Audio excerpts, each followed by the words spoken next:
हे बघा इथे आपले खूप हेल्दी अगदी डोक्याच्या केसापासून पायाच्या नखापर्यंत आपल्या शरीराला उपयोगी असे डिंकाचे लाडू आज इथे आपले तयार झालेले आहेत। खुसखुशीत तर आहेत, टेस्टी आहे आणि आपल्या शरीरासाठी खूप उपयोगी आहे, अगदी लहानांपासून मोठ्यांपर्यंत। तर नमस्कार, मी अनिता केदार रेसिपीज मराठीमध्ये तुमचं मनापासून स्वागत आहे। तर 1 किलोच्या प्रमाणात आज आपले डिंकाचे लाडू इथे तयार झालेले। तर चला बघूया ते अगदी सोप्या पद्धतीने कसे बनवायचे। डिंकाचे लाडू बनवण्यासाठी आपण साहित्य घेतले ते बघूया। तर इथे घेतले मी 150 ग्राम सुकं खोबरं किसून घेतलेलं आहे आणि हे कप मेजरमेंट बघाल तर 2 वाट्या आहेत। तर असं म्हणजे घरात जरी तुमच्या असेल तर तुम्ही असं घेऊ शकतात, किसून 2 वाट्या झालं पाहिजे। तसंच आपण घेतलाय गूळ 250 ग्राम आणि किसून म्हटलं तर 2 कप आहे आणि ही वाटी माझी 1 कपाची म्हणजे 250 ml ची आहे, तर त्याने 2 कप आहे। 1 कप खारीकची पावडर घेतलेली आहे आणि वजनी म्हणाल तर ही 150 ग्राम आहे। जसं मी 150 ग्राम खोबरं घेतलं तर तशी 150 ग्राम खारीक, याचं असं सारखं प्रमाण घेते मी डिंकाच्या लाडूसाठी।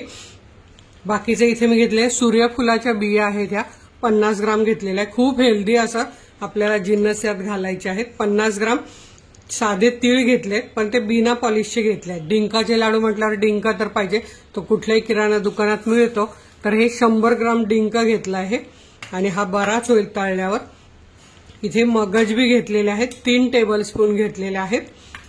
खसखस घेतली आहे 2 चमचे आणि इथे घेतले अळीव। हे बघा खूप हेल्दी असतात आपल्या शरीरासाठी। तर हे कपाने म्हणाल तर पाव कप आहे आणि टेबलस्पूनने म्हणाल तर 4 टेबलस्पून आहे। इथे घेतली आहे गोडंबी, ही अशी असते आणि ही पण खूप हेल्दी असते। तुम्ही हे सगळे गुगलवर, ज्याची तुम्हाला माहिती नाही ते तुम्ही गुगलवर सर्च करून घेऊ शकता। तर ही पण आहे 50 ग्राम आणि इथे मी तिन्ही मिळून 100 ग्राम जवळजवळ घेतलं आणि घरातलं साहित्य आहे, त्यामुळे हे तुम्ही असं अर्धा कप घेऊ शकतात। तर इथे मी घेतले 25 बदाम, 25 काजू, अक्रोड घेतले 12 ते 15 आणि इथे अंजीर घेतले 10। हे बघा घरात आहेत ते आणि ते कसे घालायचे ते पण मी तुम्हाला पुढे सांगणार आहे। तर चला आता मी लाडू बनवायला सुरुवात करूया। आणि आपल्या इथे साजूक तूप 200 ग्राम घेतलेलं आहे आणि हे सर्व मिळून अगदी बरोबर 1 किलोचे लाडू होतात। आता इथे आपण बारीक गॅसवर कढई तापत ठेवलेली आहे, त्यात आपल्याला आधी सुके जिन्नस भाजून घ्यायचे। तर त्यात आधी भाजायची आहे खसखस, 1 मिनिटभर फक्त भाजून घ्यायची छान। 1 मिनिट खसखस भाजून झाली, काढून घेऊया, जास्त भाजायची नाहीये, फक्त फुलली पाहिजे ती। आता आपल्याला हे हालिम किंवा याला अळीव काहीही बोलतात, अगदी बाळंतीण बाईला पण याची पेस्ट देतात किंवा हे मेथीचा लाडू सुद्धा हे घातले तरी सर्वांसाठीच उत्तम आहे आणि बाळाच्या आईसाठी पण उत्तम आहे। तर हे प्रत्येकाने खाल्ले पाहिजे। तर हे पण आपण 1 मिनिट भाजून घेऊया। अगदी आपल्या चॅनलवर याची खीर पण आहे, खूप छान लागते। तसेच लाडू पण आहे नारळाच्या पाण्यातले, तेही खूप छान लागतात। तर असे तुम्ही व्हिडिओ खरंच बघा माझ्या चॅनलवरचे। आणि अळीवचे टिकणारे लाडू पण मी दाखवणार आहे, अगदी 2-2 महिने टिकतात ते। तर नक्की कमेंटमध्ये सांगा तुम्हाला आवडेल का व्हिडिओ बघायला। आणि हे बघा 1 मिनिट झालंय, आता हेही आपण काढून घेऊया। आता इथे तीळ 50 ग्राम छान चटचट वाजेपर्यंत भाजून घ्यायचे आहे, फुलू घ्यायचे आहे। तर हे बघा तीळ कसे चटचट वाजायला लागले, छान फुलायला लागले। तर 1 मिनिटात तीळ भाजून होतात, तेही आपल्याला काढून घ्यायचे। आता आपण ह्या सूर्यफुलाच्या बिया पण छान भाजून घेऊया, 50 ग्राम आहेत। आणि माझ्याकडे नेमकेच भोपळ्याचं बी नव्हतं, नाही तर तेही तुम्ही असेल तर 50 ग्राम नक्की घाला। मला वाटलं आहे पण ते घरात संपलेलं होतं, मी असं आणून ठेवते। तर हे बघा आपलं हे 1.5 मिनिटं सूर्यफुलाचं बी भाजून झालेलं आहे। आता आपण हे काढून घेऊया। आता आपण हे मगज बी पण भाजून घेऊया आणि सगळे जिन्नस बारीक गॅसवर भाजायचे, त्यामुळे वस्तू आपली टिकायला शेवटपर्यंत, अगदी शेवटचा एक लाडू जरी राहिला तरी तो खराब होत नाही, त्यामुळे असं शेवटपर्यंत राहतात। त्यामुळे गॅस बारीक ठेवा, थोडासा वेळ जातो पण आपला पदार्थ वाया जात नाही। इथे बघा आपलं हे पण बी चटचट वाजायला सुरुवात झालेली आहे। तर असंच हलवत भाजून 1 मिनिटात काढून घ्यायचं आहे। आता आपले छोटे छोटे सगळे जिन्नस भाजून झाले। आता आपल्याला हे 2 कप सुकं खोबरं छान सोनेरी रंग येईपर्यंत भाजून घ्यायचं, ब्राऊन करायचं नाहीये, सोनेरी रंग आला पाहिजे असं सतत हलवत बारीक गॅसवर भाजून घ्यायचंय। आता इथे बघा खोबऱ्याचा रंग किती सुंदर आलाय, असा लाईट सोनेरी आला पाहिजे। आता आपण हे काढून घेऊया पटकन। आता आपल्याला कढईत 1 चमचा तूप घालायचं आहे आणि खारीक पावडर जी आपण 1 कप घेतलेली आहे आणि दाबून 1 कप घ्यायची, ती 1-2 मिनिटं भाजून घ्यायची आहे।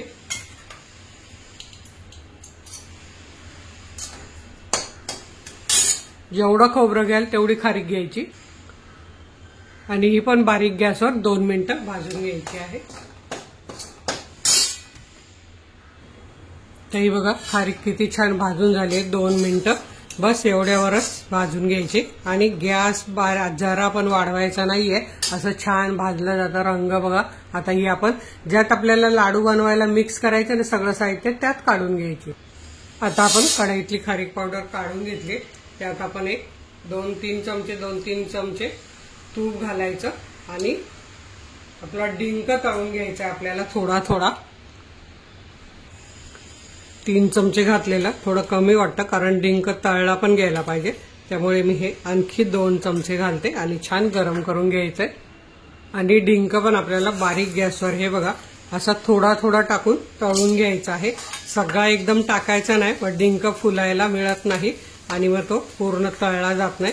त्यामुळे हे बघा असा मोकळा ढाकळा तळला गेला पाहिजे, म्हणजे तो आतपर्यंत तळला जातो। असा मी सगळा डिंक तळून घेते आणि तुम्हाला दाखवते। इथे तुम्ही बघू शकता आपला सगळा डिंक तळून झालेला आहे छानपैकी, हे बघा कसा चुरा होतो सगळ्या डिंकाचा। आता आपण यात अंजीर घालूया आणि अंजीर पण 1 मिनिट तुपात फिरवून घेऊया असे, ते पण आपल्याला मिक्सरला बारीक करून घ्यायचे आहेत, म्हणजे मुलं खातात लाडू। हे बघा अंजीर छान फुलले, रंग बघा बदललाय। आता हेही आपल्याला असे काढून घ्यायचे आहेत। आता आपण ही जी गोडंबी घेतली आहे ती पण 1 मिनिटभर अशी तुपात भाजून घेऊया। आपली गोडंबी पण 1 मिनिटभर छान भाजून झाली आहे, फुलली आहे बघा, तिची साल पण निघायला सुरुवात झालेली आहे। आत पांढरी असते, वरून साल अशी ब्राऊन कलरची असते। आता ही आपण काढून घेऊया। आता काजू, बदाम, अक्रोड हे तिन्ही पण आपण भाजून घेऊया 1-2 मिनिटं बारीक गॅसवर। आणि खोबरं घेताना तुम्हाला सांगायचं राहिलं, असं काळ्या पाठीचं आणि असं राजापुरी खोबरं घ्या। तर बघा रंग बदलला, 1-1.5 मिनिटं लागलेला आहे आणि छान असे तुपात भाजून झालेले आहे। आणि याचे जर तुम्हाला बारीक बारीक तुकडे पाहिजे असतील तर तुम्ही आधी बारीक बारीक तुकडे करा आणि ते फक्त भाजून घ्या, पण माझ्याकडे मुलं मग ते काढून टाकतात, खात नाहीत, त्याच्यामुळे बारीक केलं मिक्सरमध्ये तर अगदी मुलांच्या पोटात जातंय ना। मग आपल्याला आपण पाहिजे तसं करू शकतो, तुमच्याकडे तुकडे आवडत असतील तर तुम्ही तुकडे करून भाजा, ते तुम्हाला मग मिक्सरमध्ये बारीक करायची गरज नाही।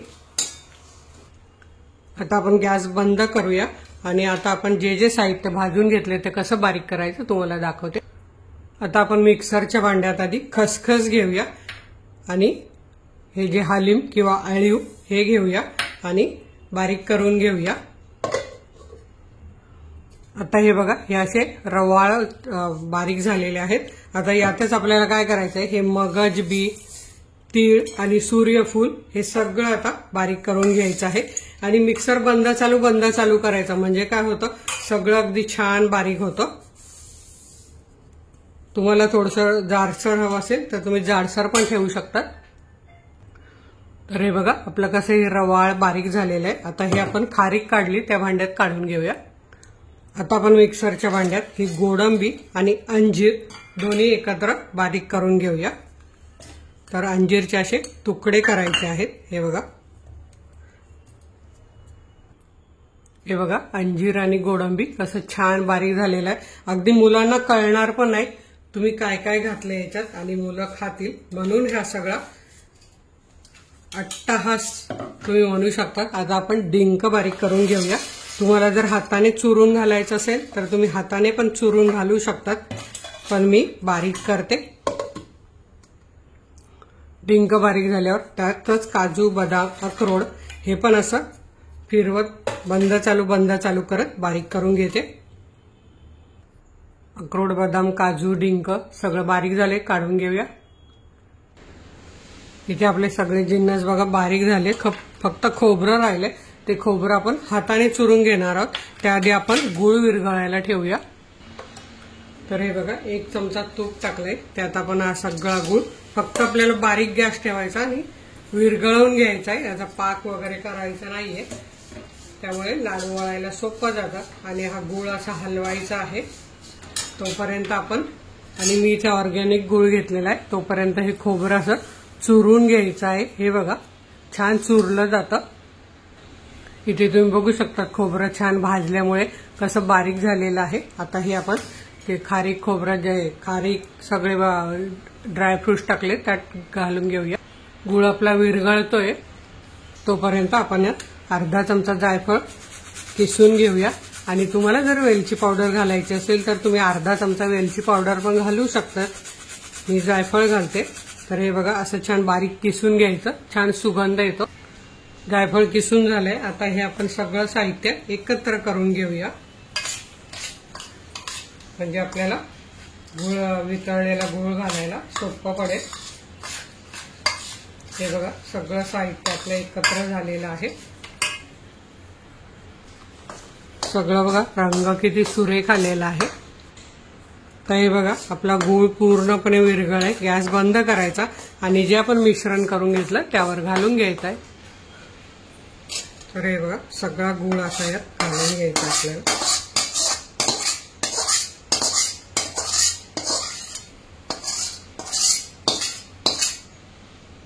आणि हे सगळं मिक्स करून घ्यायचं आता आपल्याला। गरम असतो गूळ तेव्हा, जो आपण भाजायला घेतलं त्याने तुम्ही हे सगळं मिक्स केलं तरीही चालेल। तर हे सगळं छान मिक्स करायचं, थोडंसं कोमट होऊ द्यायचं आणि मग आपण हाताने लाडू बांधून घ्यायचे। बघा 1 किलो झाले, किती हेल्दी झालंय। आता इथे बघा मिश्रण कोमट आहे, सगळं हाताने आता आपण एकजीव करून घेऊया आणि लाडू वळायला सुरुवात करूया। सगळीकडे गूळ लागला पाहिजे।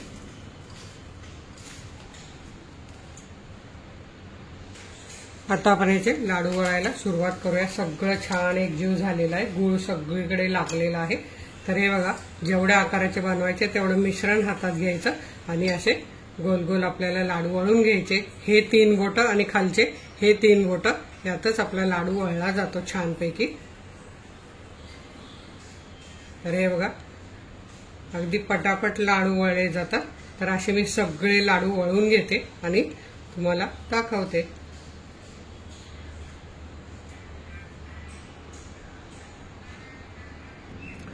तर इथे तुम्ही बघू शकता आपले एकदम हेल्दी असे डिंकाचे लाडू तयार झालेले आहेत। हे बघा एक तुम्हाला तोडून पण दाखवते, खूप छान तोंडात घालतात विरघळणारे खुसखुशीत आणि टेस्टी हेल्दी असे लाडू तयार झालेले आहेत। तर तुम्ही सुद्धा या थंडीत नक्की हे डिंकाचे लाडू बनवून बघा। अगदी तुमच्या केसापासून पायाच्या नखापर्यंत तुमचे काही प्रॉब्लेम असतील तर हे लाडू, किंवा आधी मी मेथीचे लाडू दाखवले आहेत ते लाडू तुम्ही नक्की बनवा, खा। व्हिडिओला लाईक करा आणि आपल्या मित्रमैत्रिणींना शेअर करायला विसरू नका। तर वेळात वेळ काढून व्हिडिओ बघितल्याबद्दल तुमचे मनापासून धन्यवाद। अशाच माझ्या छान छान रेसिपी बघा, बनवा, खा आणि हेल्दी राहा। धन्यवाद।